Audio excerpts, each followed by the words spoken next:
What's going on, everybody? Welcome to another episode of Yo Matt, where I pick my favorite question from the week and I answer it here. Let's go.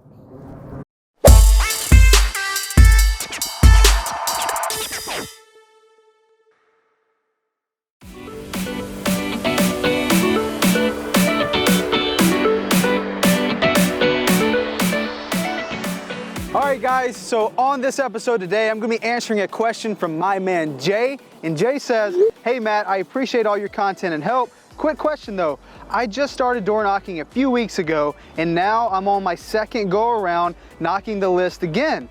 Any tips for follow-up knock, even after these people told me not to come back?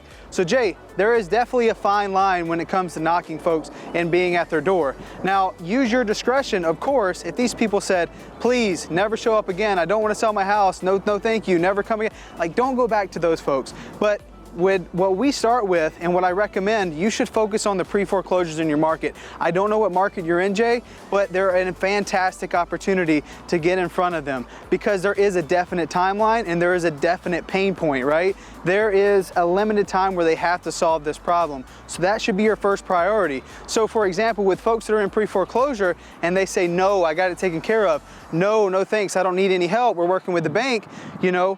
Look, you can take them for their word, but at the end of the day, look, I had an experience early on. I was helping this gentleman named Roberto, and I was at his property. I knocked on the door. I was talking to him. He said, Matt, I appreciate your help. I don't need it. I don't need the help. I'm working with the bank. They said I should be good to go. I got a family member that would give me the money if all else fails. I'm like, dude, Roberto, that's amazing. You can save your property.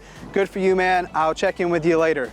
Right? What I forgot to do was checking in with him. I took him for his word. 2 weeks later, I looked for his property and it sold at auction. I could have helped this man. He had a ton of equity in his property. Instead, he lost it. Yes, he had some pride, but ultimately I didn't do my job. I didn't do the best that I could to help this man. When I knew there was options, I could have helped him. I took him for his word. So Jay, be consistent with your door knocking, man. Go back to those folks who say they have it all figured out, because I guarantee you 9 times out of 10, they do not have it figured out. They just don't want to tell you everything at the door, especially if it's the first time, right? Start building a relationship. When you're knocking on the door, is so much different than calling and texting.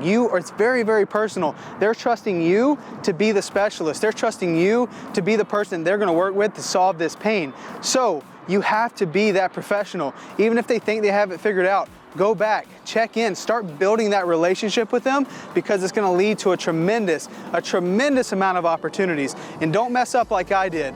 Be consistent with it. Now, what's gonna happen, Jay, is you are gonna run out of pre-foreclosures. There's only a limited amount, especially right now in today's market in 2021.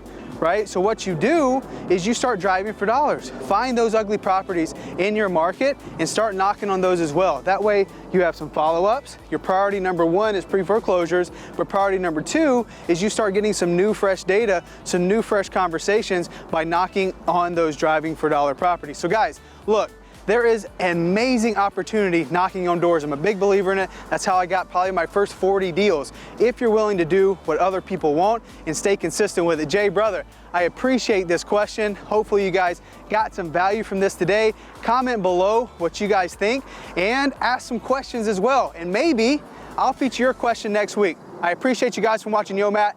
I'll see you next time.